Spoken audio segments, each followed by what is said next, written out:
વલસાડ એસીબીનો સપાટો. દારૂની પરમિટના નામે 10,000ની લાંચ લેતો જુનિયર ક્લાર્ક રંગે હાથ ઝડપાયો. વલસાડની નશાબંધીને આબકારી અધિક્ષકની કચેરીમાં ફરજ બજાવતા જુનિયર ક્લાર્ક અનિલભાઈ રણછોડભાઈ કાનાણી ઉંમર 34 વર્ષ, જેને વલસાડ એસીબીની ટીમે 10,000ની લાંચ લેતા રંગે હાથ ઝડપી પાડ્યો છે.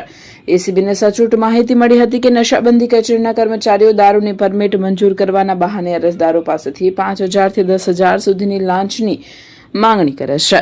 આ ભ્રષ્ટાચારના નેટવર્કનો પર્દાફાશ કરવા માટે એસીબી દ્વારા એક ગુપ્ત છટકું ગોઠવવામાં આવી હતી, જેમાં એક જાગૃત નાગરિકે ડિકોયર તરીકે સહયોગ આપ્યો હતો. અરજદારે જ્યારે લીકર પરમિટ માટે પ્રક્રિયા હાથ ધરી ત્યારે જુનિયર ક્લાર્ક અનિલ કાનાણીએ પરમિટ આપવાના અવેજ પેટે 10,000ની લાંચ માંગી હતી. ત્યારે વલસાડના આશીષ બિલ્ડિંગના 3જા માળે આવેલી કચેરીની ગેલેરીમાં જ આરોપી ક્લાર્કે લાંચની રકમ સ્વીકારી હતી.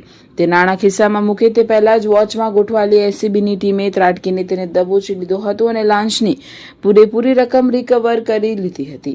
આ સફળ ઓપરેશન વલસાડ અને Dang ACB PI GR Gamit અને તેમની ટીમ દ્વારા પાર પાડવામાં આવ્યું હતું. આ સમગ્ર ટ્રેપનું સુપરવિઝન સુરત એકમના મદદનીશ નિયામક આર ચૌધરીએ કર્યું હતું, જ્યારે લાંચ રૂશ્વત વિરોધી બ્યુરો વડોદરાના નાયબ નિયામક બળદેવ દેસાઈના સીધા માર્ગદર્શન હેઠળ કાયદેસરની કાર્યવાહી હાથ ધરવામાં આવે છે. એસીબીએ નાગરિકોને અપીલ કરી છે કે સરકારી કચેરીઓમાં કોઈ કર્મચારી લાંચ માંગે તો તુરંત એસીબીનો સંપર્ક કરવો.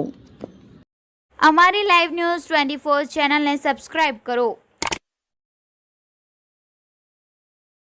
બેલ આઇકોન દબાવો જેથી આવનાર ન્યૂઝ અપડેટ્સની નોટિફિકેશન આપ સુધી સૌથી પહેલા પહોંચે.